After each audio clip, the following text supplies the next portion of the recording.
Hello, my dear students. Now we are talking about question number 16 of JEE Advanced 2022 paper one.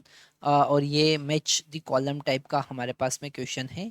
यहाँ पर बड़ा easy question है, ध्यान से समझेंगे तो डेफिनेटली हम बहुत इजीली इस क्वेश्चन को सॉल्व कर सकते हैं। List one describe four system, okay, each with the two particle A and B relative motion are shown as shown in list in figure.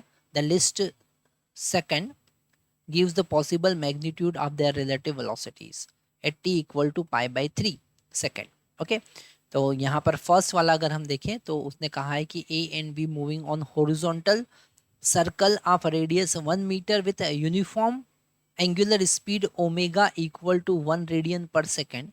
The initial angular position of A and B at time T equal to 0 theta, मतलब यहाँ पे रखा हुआ था और यहाँ पे रखा हुआ था। ओके, दोनों एक दूसरे के परपेंडिकुलर है, एक जैसी स्पीड से मूव कर रहे हैं, ओमेगा दोनों का सेम है।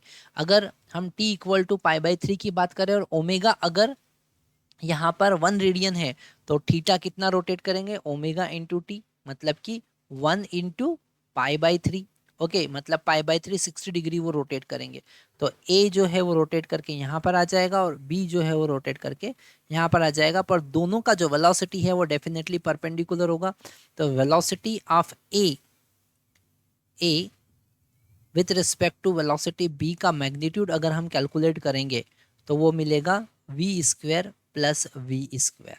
ओके, मतलब कि v√2, और v का वैल्यू कितना होगा, v का वैल्यू ओमेगा इंटू आर होगा, है ना, और ओमेगा का वैल्यू 1 है और r का वैल्यू भी 1 है, मतलब v का वैल्यू हमको यहाँ पर मिल रहा है 1।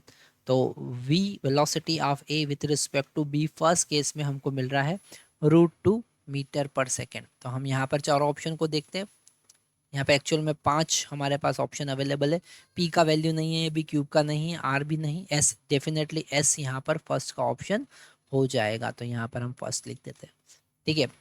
सेकेंड वाले में देखते हैं, projectiles a and b fire at t equal to 0 and t equal to 0.1 second respectively with speed v is equal to 5 pi √2 metre per second and at 45 degree with horizontal as shown in figure. The initial separation large enough so that they not collide. G का value 10 लेना है, तो relative velocity निकालना है। यहाँ पर हम velocity का एक्सप्रेशन बहुत इजीली लिख सकते हैं। अगर हम बात करें वेलोसिटी ऑफ ए, ओके, तो यहाँ पर हम वेलोसिटी वेक्टर लिख सकते हैं जो कि होगा u cos 45 degree I K plus u sine 45 degree, okay, minus G T J K.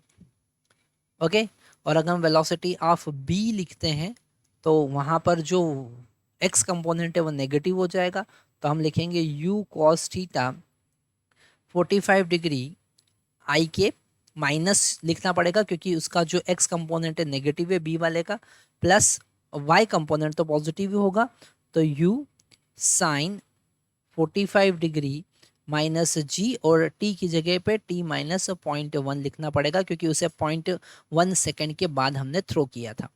Okay, जे के जब हम रिलेटिव वेलोसिटी निकालेंगे, मतलब velocity of A minus velocity of B अगर हम फाइंड करेंगे तो दोनों को सब्ट्रैक्ट करना पड़ेगा। तो यहाँ पर ये दोनों ऐड हो जाएंगे, है ना, फर्स्ट आई कंपोनेंट जो होंगे ऐड हो जाएंगे, तो 2u cos 45 आई केप हमको मिलेगा। और वाई कंपोनेंट की हम बात करेंगे तो साइन 45 कैंसिल होगा, जी टी भी कैंसिल होगा, और वाई कंपोनेंट में हमको मिलेगा प्लस जी इंटू 0.1 जे के। ओके, जब इसका मैग्नीट्यूड निकालेंगे, मतलब velocity of A with respect to B, इसका जब हम मैग्नीट्यूड फाइंड करेंगे तो यहाँ पर 2u, तो 2u का वैल्यू कितना है, u का वैल्यू है हमारे पास 5 पाई बाई √2, और cos 45 डेफिनेटली 1/√2 होगा, और इसका स्क्वायर प्लस जे कंपोनेंट का स्क्वायर, और 10 इंटू 0.1 यहाँ कैंसिल होकर 1 मिलेगा, तो 1 स्क्वायर, और इसका रूट हम ले लेंगे, तो यहाँ पर √2 2 हो जाएंगे और 2 से कैंसिल होगा, तो हमको यहाँ पर मिलेगा 25 पाई स्क्वायर प्लस 1 रूट।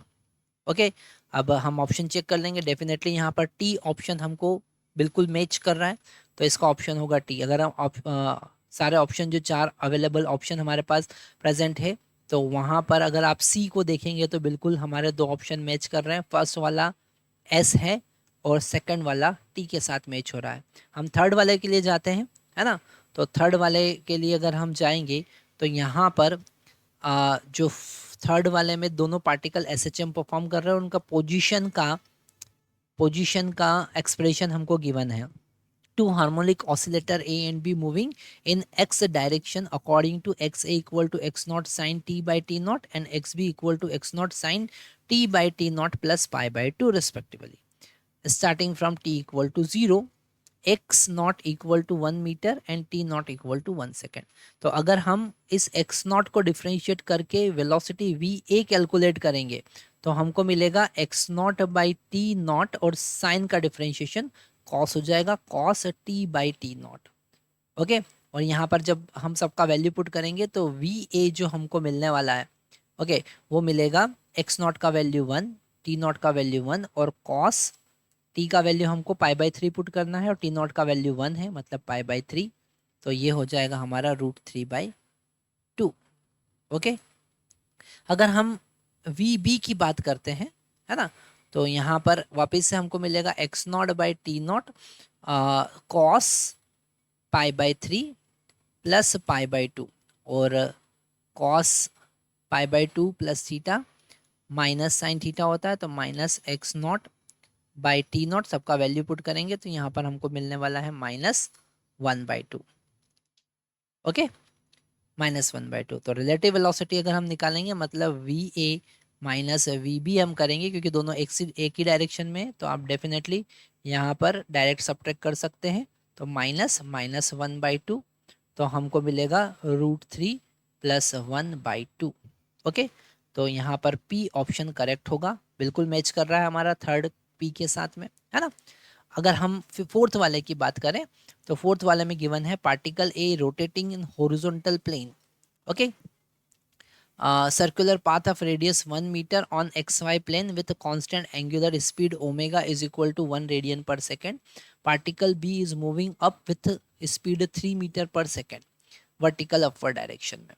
तो यहाँ पर जो xy प्लेन में जो कंपोनेंट होगा, ठीक है, वो हमेशा वर्टिकल डायरेक्शन के परपेंडिकुलर होगा, मतलब हमारे पास में वी ए और वी बी हमेशा एक दूसरे के परपेंडिकुलर होंगे।